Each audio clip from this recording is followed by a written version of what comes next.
So the question everyone wants to know is, how long is this going to last? I mean, what do you think? Well, the question, of course, is how long is this going to last, but what does Qatar need to do to resolve this issue? And I think the Qataris... Do you think the onus now is on how Qatar responds? Is that the key element? Sort of it's Saudi and UAE and Egypt and Bahrain have made their move. I think the ball's in Qatar's court. I think you would be tempted to say, well, Qatar should just concede, and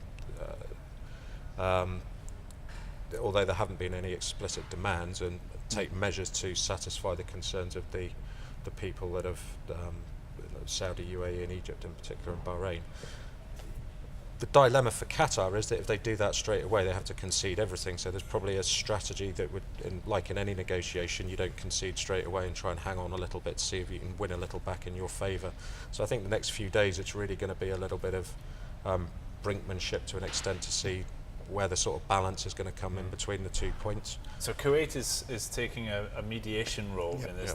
They're going to be quite incredibly important in finding some way forward or a diplomatic solution, but it feels to me like actually Qatar has to, the UAE and Saudi and Cairo, they've had enough. Enough is enough. They want a concession of a statement of brotherhood and solidarity. I think. Yeah, normally you would say in a negotiation, let's meet halfway. I think what's gone on in the past week means that I don't think meeting halfway is going to be good enough for the people that are putting pressure on Qatar, although Qatar would probably be more than happy to meet halfway. So it's just a question of where we end up. So what negotiating tools has Qatar got? Well, this is the thing. I think it's very clear what the Qataris need to do to resolve the issue, and it's stop funding governments and publicly apologise for their support of certain groups and get in line with the Saudi. There are a number of so they'll have to admit demands that have been reported. I don't know if they're I think the Qataris will have to admit that they've been funding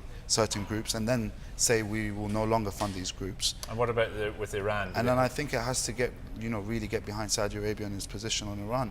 And there's concerns over the Al Jazeera network and the type of reporting and commentary coming out of Qatar. So those are the things they'll need to do, and those are very obvious. The question is how does Qatar show to the rest of the GCC that it's serious? Because this has happened before, and as Colin said, some of the diplomatic measures haven't worked before. And it's important to note that throughout this whole process, Qatar's public position hasn't been necessarily in opposition to what Saudi Arabia and the UAE is saying. They haven't been aggressive in their response. They've been quite apologetic, and they've been quite they've been saying they've been regretful about the situation. So, and that raises, at least from my point of view, the question of how far has the relationship between the leadership of Qatar and the leadership of the rest of the GCC broken down, and whether they can come to an agreement, or whether there needs to be some sort of change. Are you saying that basically it has few negotiating options?